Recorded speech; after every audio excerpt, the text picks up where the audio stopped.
Well, what's up again there, guys? Brian here at 3TG, here bringing you another episode of my weekly Q News show, Top People's Questions, where I answer a majority of the questions that have been sent to me over the past week. This time we definitely got a lot more questions of people having questions in depth. So I would even say this is probably the most questions that we've had in a little bit. We got 6 of them, and I believe one of them, maybe 2, but yes, just one of them is a new one. So that's pretty good. It's nice to know that my reach is it's expanding. So starting with the first question coming from the only newbie of the episode, and you go by the name of Masker Cinema. Welcome to the channel. And I really like your question because you want to know, what is the one game that time has forgotten, and if that I would recommend to anyone? And that's an easy one. One game that a lot of people have seemed to have forgotten about that I would easily recommend to anyone if you could get your hands on it is Singularity. This is probably one of the most creative first-person shooter games that involves time travel. It involves a modern soldier kind of falling into a time portal, and he's sent back to World War II. And he has this device that allows him to kind of jump between the past and the present, and he even has this device as you go through the game. It has the ability to affect the environment. And so there's some areas where you can age people, you can kind of use all these really cool attacks. It's probably, I would say, a step down from something like Doom, not Doom, Wolfenstein, but it's something that I've not heard many people talk about. And I think the last time I saw something that implemented the innovations of jumping between portals and different environments that are, they're filling up the same space and time, I think it was in Titanfall 2, and that was by far my favorite level in that game, and I immediately thought of this game when I played that. So this is definitely something I would happily recommend. In fact, I think one of these days, I really hope this game eventually ends up winning a live stream voting poll, because this is something I would be really, really interested to replay again. The next question comes from Fujiwater, and you had a rather cryptic question. It wasn't really much of a question, it was more of a statement, and you basically just wanted me to kind of go over something I said apparently 3 years ago. I'm surprised you're bringing something that far back up, but I guess someone mentioned, asked me who I thought would win between Dante and Kratos. I say Kratos would just probably win, maybe because he would just keep coming back, and then it was an extensive statement, and I guess you're wondering if I still feel the same way. It's hard. I mean, because people think that, well, Dante can't really be killed, and it's like, well, obviously he can be killed, so it depends very much on which it depends very much on which Kratos and Dante we're talking about. Like, if we're talking God of War 1 Kratos versus Devil May Cry 1 Dante, then obviously I think Dante would win, because I think at that point he's much more powerful. But if you go into like God of War 2, then physically Dante can't really kill him, because now you have to take into effect what kind of powers and if they're compatible, because you're talking about Kratos' godly power, and that's Greek, and Dante is used to fighting demons from hell.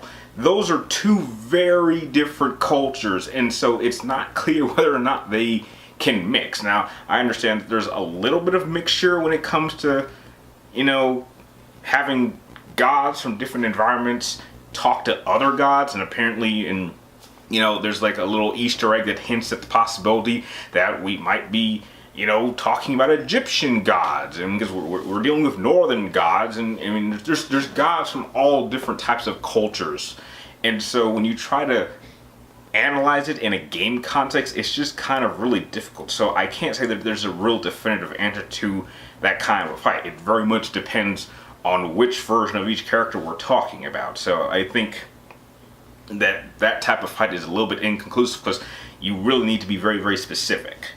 So I hope that kind of answers your statement.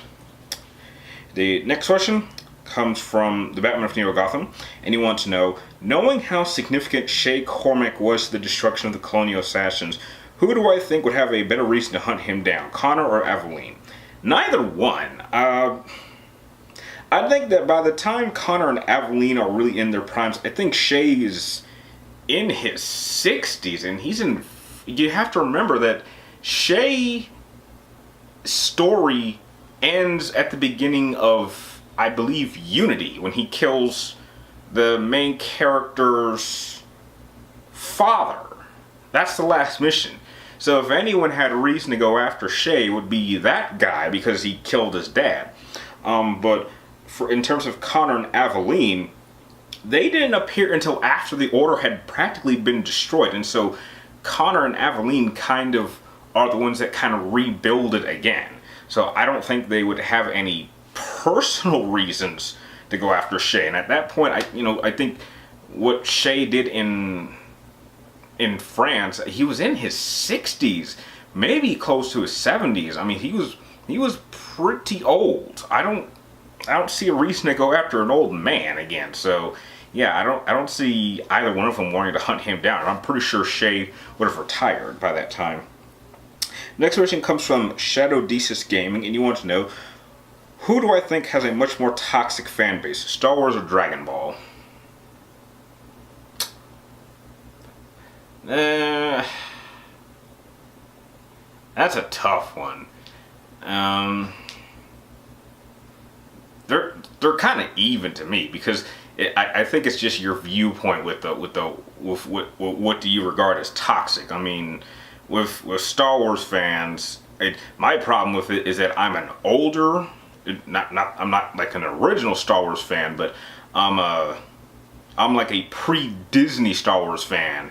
And, in my opinion, when it comes to Star Wars, no one can say you're a Star Wars fan. You need to be specific. Are you a Lucas Star Wars fan, or are you a Disney Star Wars fan? I absolutely despise Disney Star Wars fans, because Disney has literally gone out of its way to systematically shit over every single thing George Lucas has ever established. And I think that this whole notion that J.J. Abrams got George Lucas involved, I think that's bullshit. I don't think he got him involved at all. I think he just told the press that, or he told us that, in order to maybe calm our nerves, because we'll be going into episode 9. I mean, don't get me wrong, I won't be seeing episode 9. People will be going into episode 9 with kind of a really bad taste in their mouth. So, as far as I'm concerned, I have stated this. I want nothing to do that has with Disney Star Wars. Disney Star Wars can go to hell, and their fans can just leave me the fuck alone. You can get out of here. But when it comes to the old continuity, that is what I cherish. I mean, don't get me wrong. I'm not saying the prequel era was perfect, but if anything, the prequel era managed to revitalize the fan base. I mean, you have to remember, after the original films ended, the fan base kind of faded away. So if anything, the prequels brought life back into it. And, I don't think that was the case with Disney. I mean, that's just my opinion. But with Dragon Ball, when we're talking about all this controversy, okay, all right, I'll put it in this sense. I think that on a personal level, and when it comes to real issues, I think that Dragon Ball Z fans can be a little bit more toxic. When it comes to Star Wars, it's simply a matter of an opinion, and depending on what type of fan you would regard yourself as. That's where I think it can be somewhat judged. So, I mean, that's a really cryptic answer, but, I hope that gives you at least some idea of where I'm coming from. The next question comes from Phantom Sidious, and he wants to know, what is my opinion on the modern video game journalists, and do I think that they are fair at their scores and opinions in game reviews that they do? It depends. It depends, because I don't really know how their system works. I don't know how many journalists they have reviewing these games. I mean, and so it depends. Like, just because one person is reviewing this game doesn't mean that everyone for a certain company felt that way.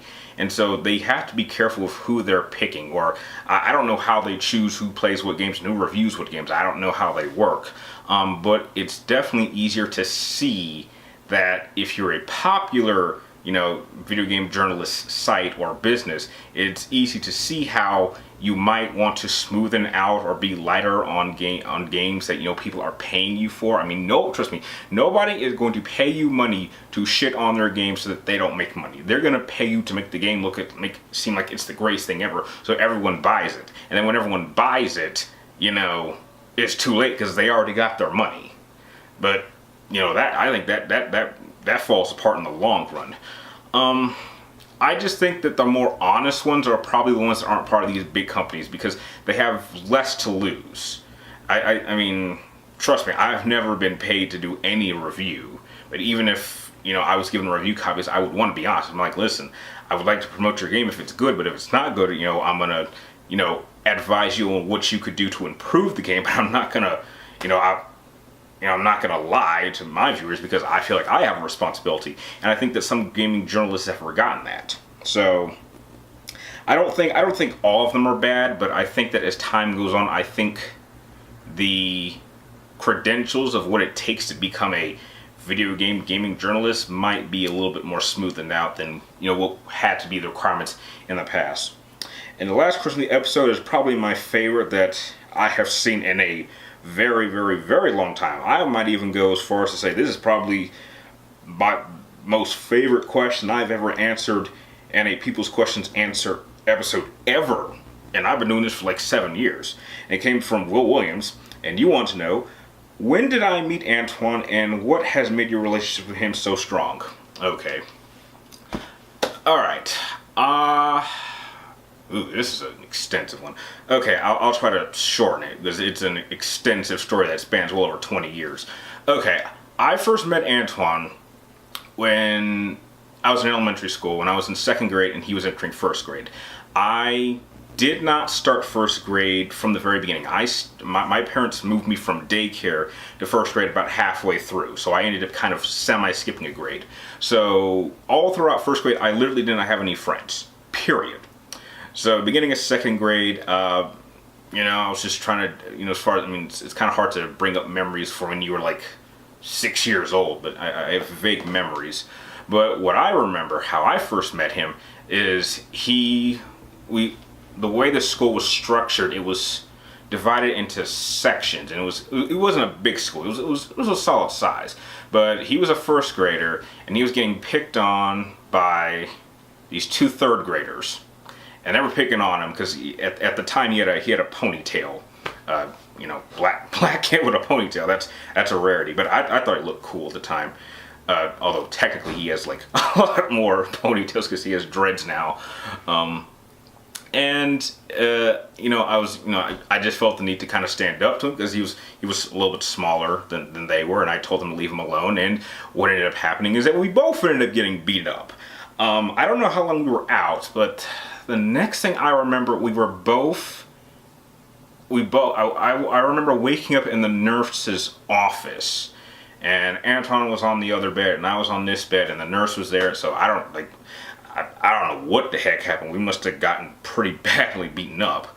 I said, my name was Brian, and he said his name was Antoine, and it was, I didn't know it at the time, but it was just so strange how we had so much in common and how we lived in the same apartment complex and how we liked all the same things. And, I distinctly remember that after that first day, I kind of wanted just to make sure he got home safe.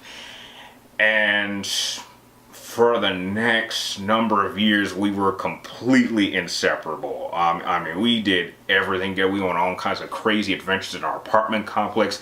We did all kinds of crazy things. So it's ironic. It's very blessing to me, and I don't use the term blessing a lot. It's very blessing to me that literally the very first friend I ever made in my life, ever, is still here.